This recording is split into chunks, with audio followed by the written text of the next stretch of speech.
Hello, welcome to a special edition of The Analyst Inside Cricket. Special because it's 100 years this week since one of the epic Ashes Test matches, the great England win against Australia at the Oval in 1926, in mid-August 1926. An amazing game, an amazing achievement by England to win this match after 4 drawn Test matches. So they won the Ashes in the final Test for the first time for 14 years, since 1912, since before the First World War. And to talk about it with me is David Frith, the doyen of cricket writing, the man who started life, after being born near Lords. You started life in Australia and then you came to England a bit later. You were editor of the Cricketer magazine, you've written 40 books. You also founded Wisden Cricket Monthly as well.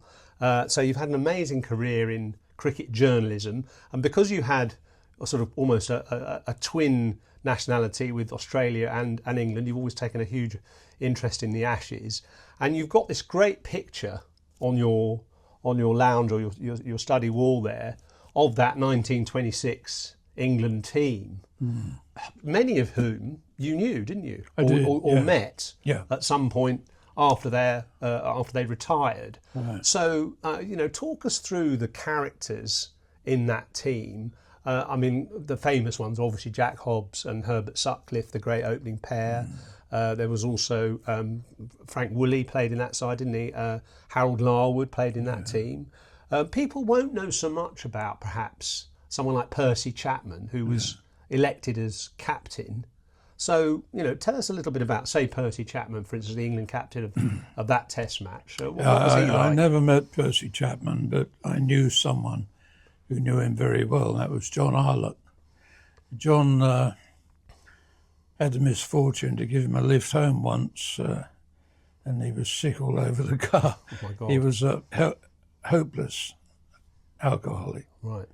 But in the 20s, he was the pin-up boy of English cricket.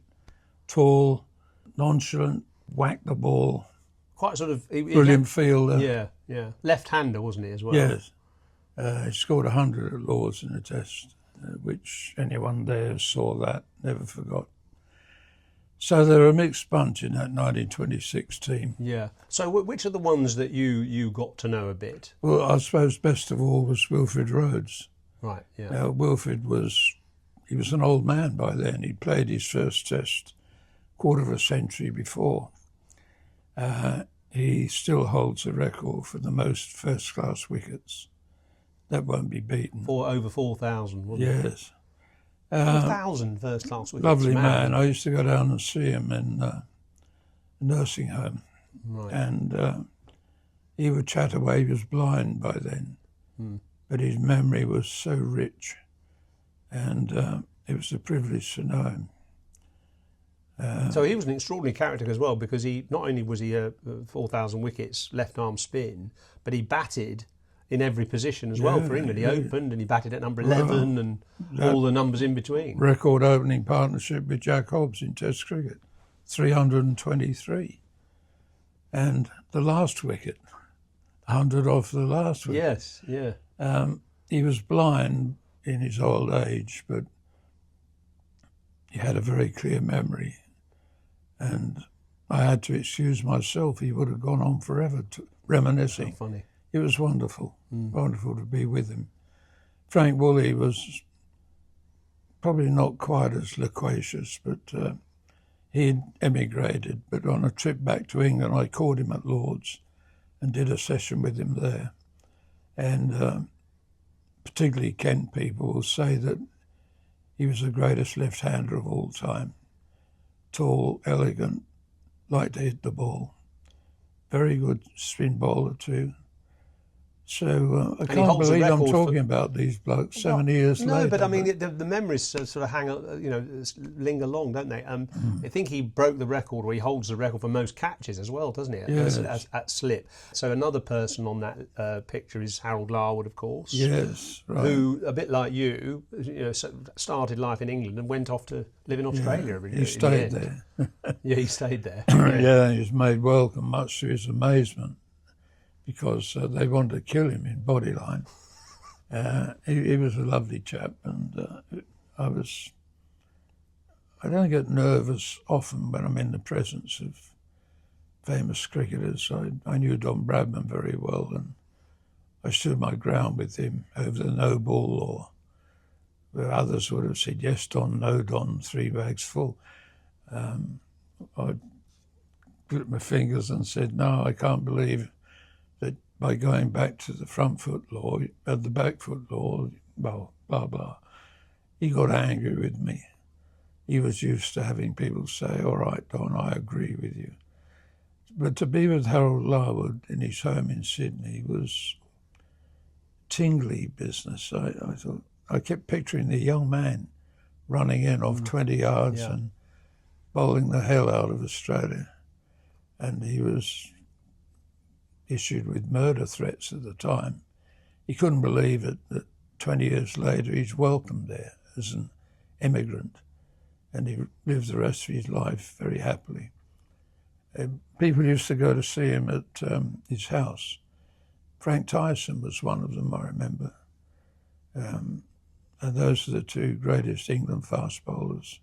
I saw Tyson, but I didn't ever see Larwood, except on film. Tyson would scare the wits out of you. I played with him once, and we had a net afterwards, and he bowled off 6 paces. And I was still shuddering because I remembered the Tyson of old.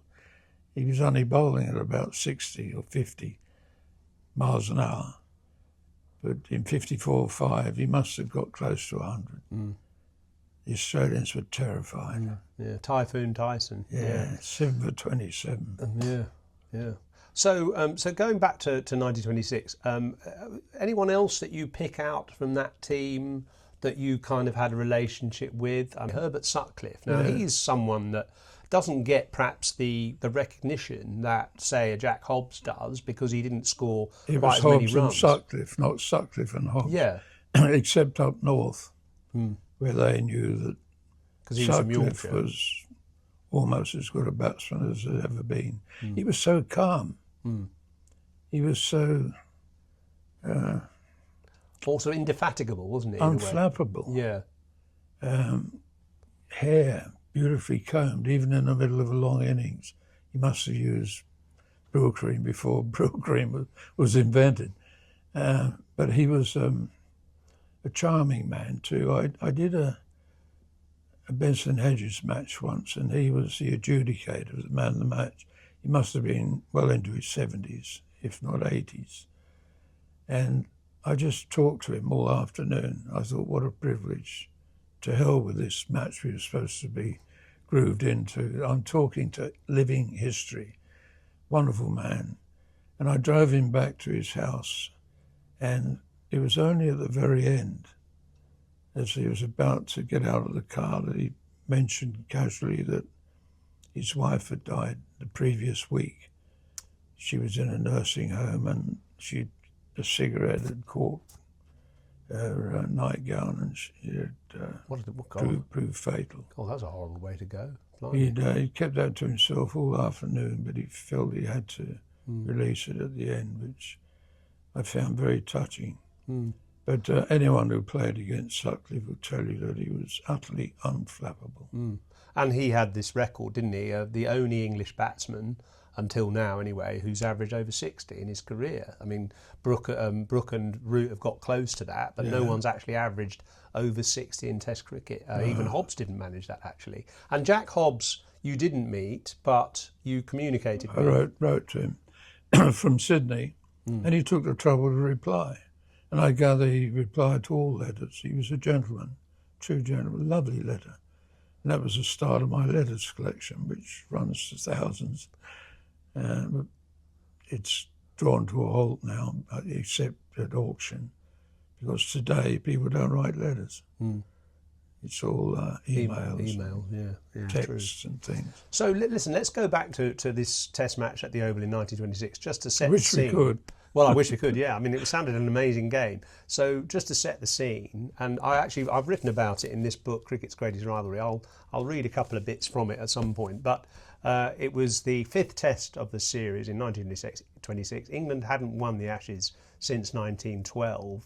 the first 4 tests of the series were all drawn for different reasons, mainly rain. But of course, they only played 3-day tests, didn't they, in those days? So often a draw would result because they just couldn't get, either because of the rain or because of the time, it didn't have enough time to get through 4 innings. So the first 4 tests were drawn. We get to the 5th test at the Oval, mid-August 1926, and it was England had decided to have Percy Chapman as captain. So Carr had been demoted, I think, who was the previous captain, and Australia's captain was Herbie Collins. Was Australia's team that had sort of won. They won 5-0 the Ashes in 21, didn't they, under Warwick Armstrong? Yeah. So were they slightly on the decline then, that Australia team? Would you say? I suppose so. Yeah. Did Armstrong play in 21? No. In 25, no. 26, no, he didn't. 26, no, he'd gone. That was a big loss. Yeah. He's a bully boy. The big ship, he was known as, wasn't he? Yeah. He was bad news for England. Nasty piece of work. No, well, the wheel turns, isn't it? It was a bit like after the Second World War. 46-7, England got bashed. 48, got bashed. 50, got bashed, but they won their first test since 1938. And then 53 was the glorious year of the coronation of Queen Elizabeth. And Len Hutton, first professional captain, leads England to victory. Yeah. 53 was a glorious year for English cricket. Yeah. English cricket lovers on the whole enjoy moaning. It's always struck me. They almost relish defeat to give them an excuse to complain and what they would have done instead. And our podcast listeners go up when England lose, ironically. It's weird. Is that right? Yeah, no, it's strange, isn't it? We have a kind of gloomy mentality, a melancholic sort of mentality. So the first 4 tests, as I say, were drawn. So we get to the Oval, the 5th test, and for the first time, the Imperial Council, Cricket Council as it was then, now the ICC, International Cricket Council, they decided that it would be allowed to go to make it a timeless test.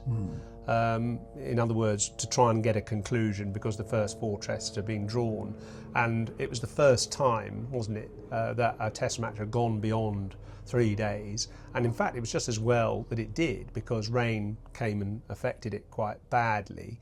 The first day was the Saturday, and England made about 280.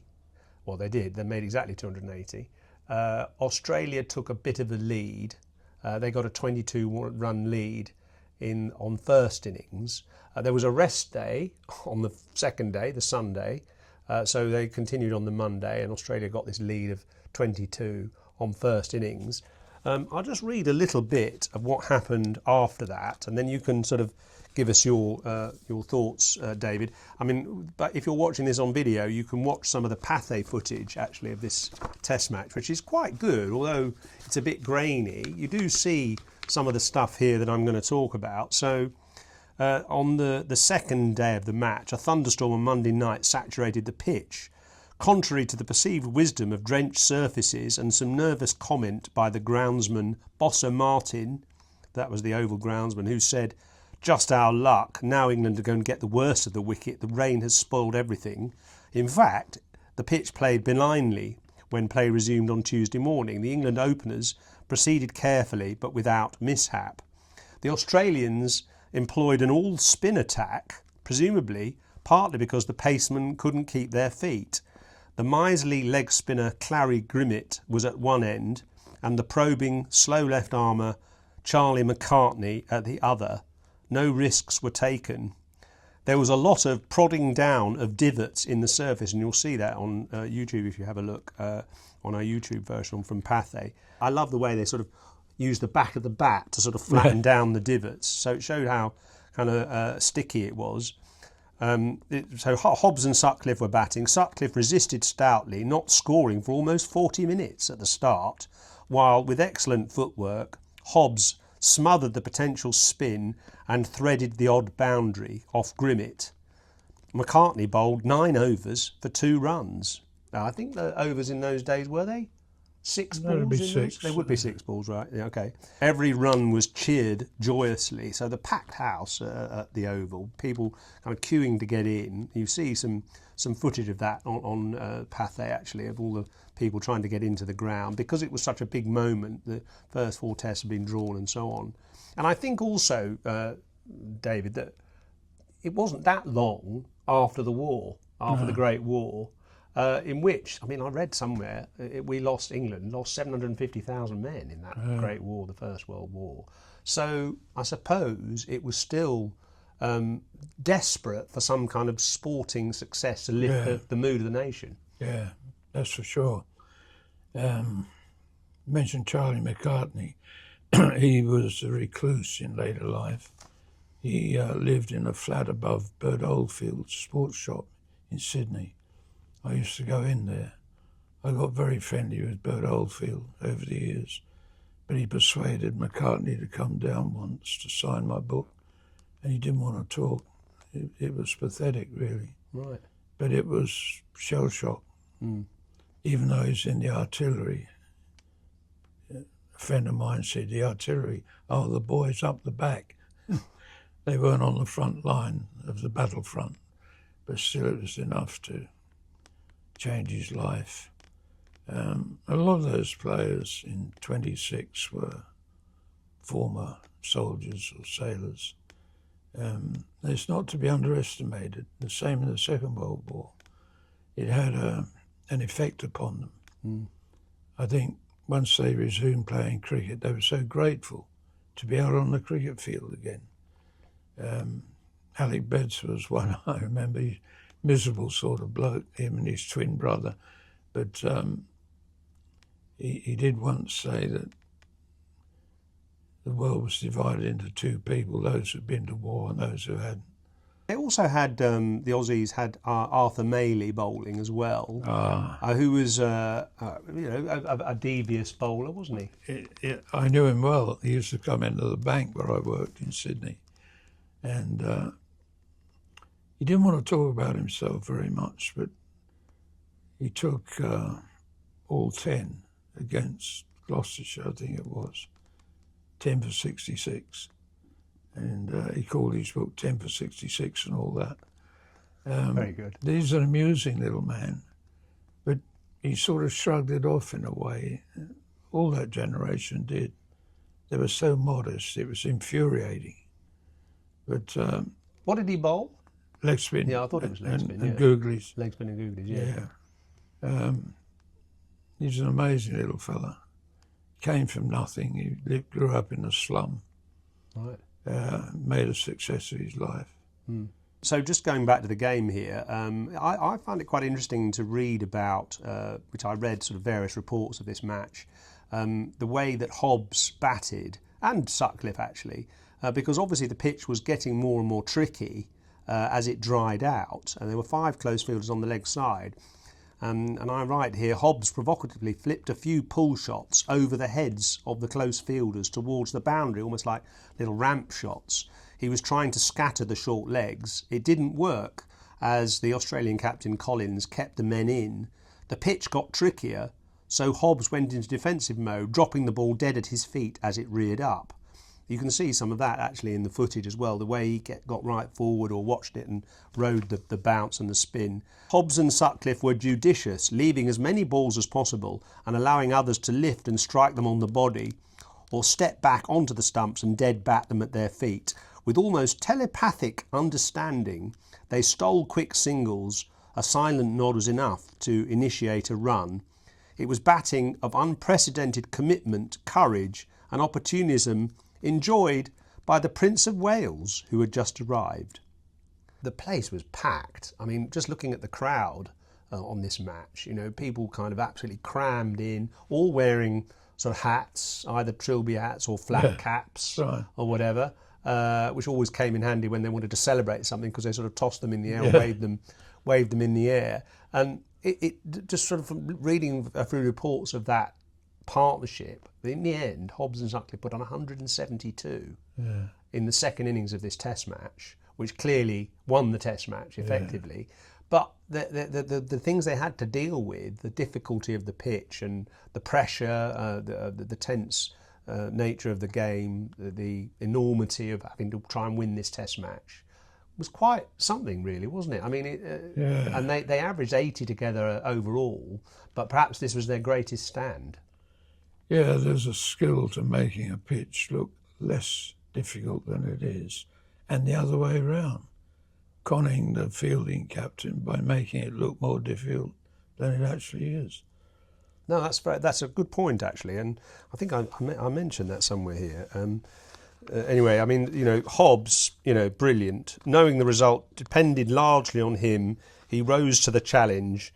Nimble and resolute in defence, he was also quick to punish the wayward delivery, punching short balls between the cluster of close fielders towards the leg side and driving past mid-on, placing the ball with elegant precision wide of point.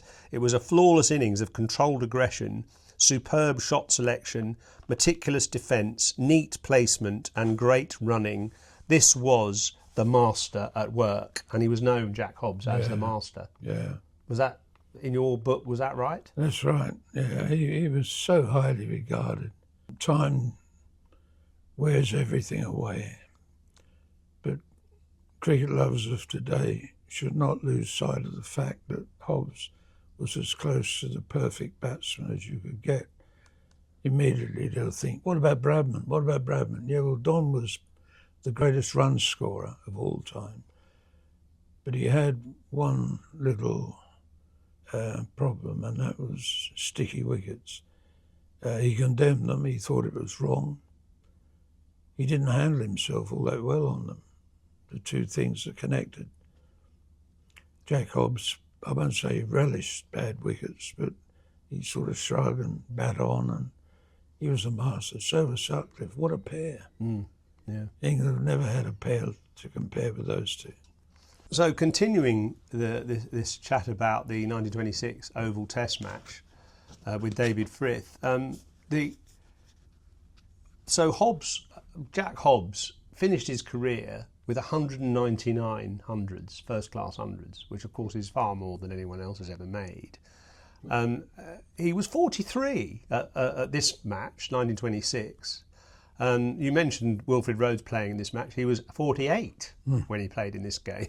So England had sort of gone for experience, clearly, and obviously it worked. At lunch on the third day, England were 162 for no wicket, with already a lead of 140. Hobbs had 97 out of 162.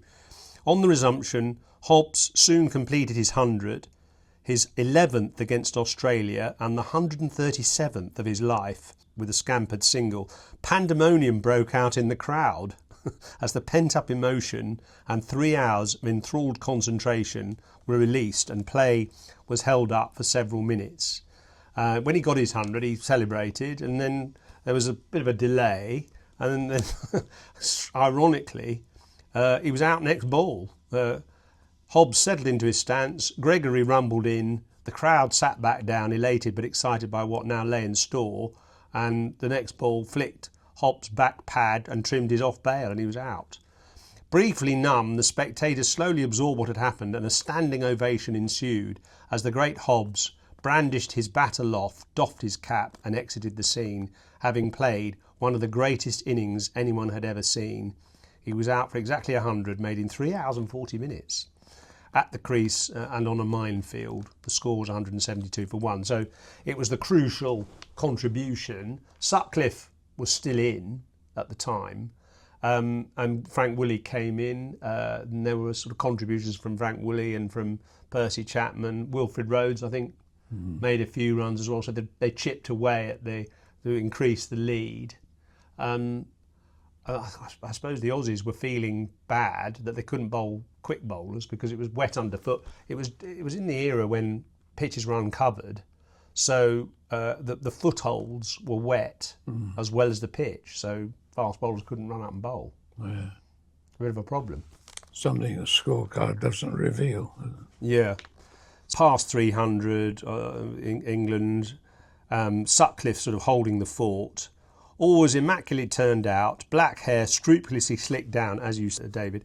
Sutcliffe was not a pretty player. He stood open-chested at the wicket, bat picked up towards third man, and on tricky pitches used every bit of his body to keep the ball out, as if his life depended on it. He was never flustered, playing and missing 3 balls in a row, barely registered. He'd just steel himself for the next delivery. He loved a dogfight. So in a way, Hobbs and Sutcliffe were the perfect combination. Hobbs was sort of more elegant and more classical, and I suppose Sutcliffe was more sort of dogged and determined, and that Yorkshire grit. He wasn't good to watch. He was stiff. I've seen a lot of film of him, and I knew him in later years. His secret was his temperament. He had an amazing temperament. So he carried on batting, and he says here, when they knew that there had been rain overnight before the third day, people were worried about how the pitch would behave, and obviously the groundsman was worried. But Sutcliffe apparently had slept peacefully the night before and said, "We shall be all right as long as Jack doesn't get out." So he was happy that he could just bat with Hobbs. And they shared a 700 wicket partnership during that game. In the 5 tests that summer, they'd never been parted for fewer than 50. They averaged more than 80 together, as I said, and he batted all of that third day at well after 6 o'clock. Sutcliffe was still looking as impregnable as at the start. And then the unexpected happened. In the last over of the day from Maley, he sought a single to mid-on from a shorter ball. It skidded off the pitch faster than he expected, turned and bowled him off stump for 161. It was the first mistake he had made. He too was afforded a standing ovation after a vigil that had lasted 7 hours and rested England in an unassailable lead of 353. Hobbs observed his partner's return to the dressing room. He said, "There was Herbert, black and blue, and not a hair out of place." As you said, nice one, right? Immaculate. Yeah. So that was basically the end of the third day, setting Australia an almost impossible target of over 400. Sold out, so difficult to get a ticket for the 4th day of this game, the first time that a test match had ever gone to 4 days. Of course it rained and play was pretty much delayed. 22,000 people were sat there waiting for play to start, so it was a huge crowd. I don't know how they measured that, by the way. The Aussies were soon in trouble when they went in to bat to chase 400. Larwood knocking over Woodfull for a duck, and the dangerous McCartney for 16, both smartly caught by Geary at third slip. Chapman shrewdly brought on Rhodes' left arm spin from the pavilion end, and suddenly Australia were 35 for 4 and eventually 87 for 8. Oldfield briefly delayed the inevitable before, at just on 6 p.m, Geary bowled Maley. England had won by 289 runs and regained the Ashes for the first time in 14 years, which must have been absolutely massive. Happened again in 1953. Yeah. It's a good idea to go without the Ashes for years, because the thrill of regaining them after all that time is immense. Where do you sit on your supporting, because of having spent a lot of time in Australia? Are you kind of on both? I go back and forward. Right, you're in both sides. Who deserves my support this time? It's about individuals. I found it very hard to take to Richie Benner. He was so vain, and so under his leadership, I wanted England. It's about personalities rather than nationality. Yeah. Well, that's very true. I think that's very true now, actually, where people, fans of the game, especially in the franchise world, will follow a player rather than a team. Yeah. So the scene at the end of the game was captured beautifully by a photographer from the Daily Sketch, and you can see that picture on the YouTube coverage here. Men in dark or tweed suits and trilby hats dashing across the field towards the pavilion. It almost looks like a stampede. Retired military men leapt the barriers and scampered gaily for the pavilion, and the players, friend and foe alike, were mobbed. And I love this story here at the end. In the dressing room, Larwood, who'd given so much that final day to take a few key wickets, sat quietly sobbing. He was so overcome with the enormity of what had happened. Hobbs pressed a beer into his hand. "This is the greatest day of my life," Larwood said. "There'll be more of them," Hobbs replied. Tremendous, isn't it? And there were. I've not heard that one before. So Hobbs obviously saw in Larwood something special. Weeping. Yeah. Unthinkable. Yeah. So that was the end of the match. Just to finish, Hobbs and Sutcliffe eventually emerged onto the balcony and, like Rhodes afterwards, were greeted with tumultuous delight. Collins, the Australian captain, appeared and, according to the Telegraph, playfully shook his fist at Hobbs, an incident of merrymaking which caused roars of laughter. With a final wave, Hobbs, a private man, then retreated inside. Soon afterwards, he slipped out of a rear exit and went home for supper with his wife, because he was quite a sort of private man, quiet guy. As news filtered through the London streets, passengers on open-top buses stood up, cheered, and threw their handkerchiefs in the air. I mean, obviously it was quite a huge moment for the country, actually. Great lift, yeah. I mean, it was only 8 years since the war had ended. Yeah. And on the cricket field, England had been knocked around. At last, 1953 was similar. Yeah.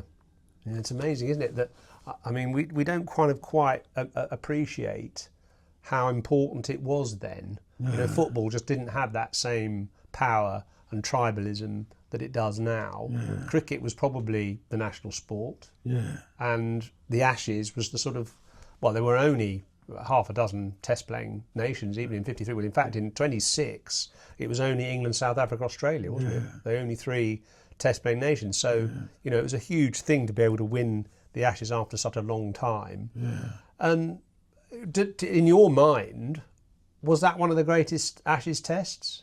Well, it certainly was, but it's receding into the mist now.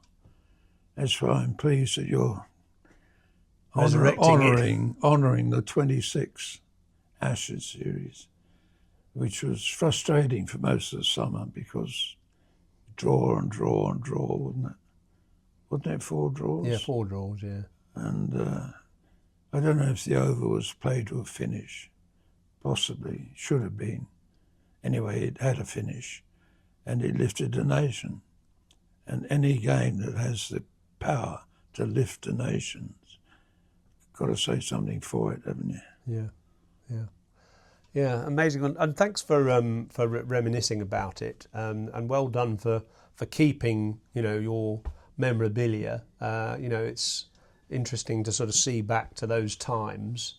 And well, that photograph will be the last thing to go, probably. Yeah, you'll keep that forever, will you? That'll be, on your epitaph or or wherever. Yeah, brilliant. Well, thanks to that photograph, I can reach back to 26 through all the players that I knew in their old age. Well, it's great to hear your stories about them, actually, David. So, thanks very much for talking about it to us. And, let's hope the next Ashes, which is next year in 27, is as epic or has as epic an ending as the 26 Oval Test match.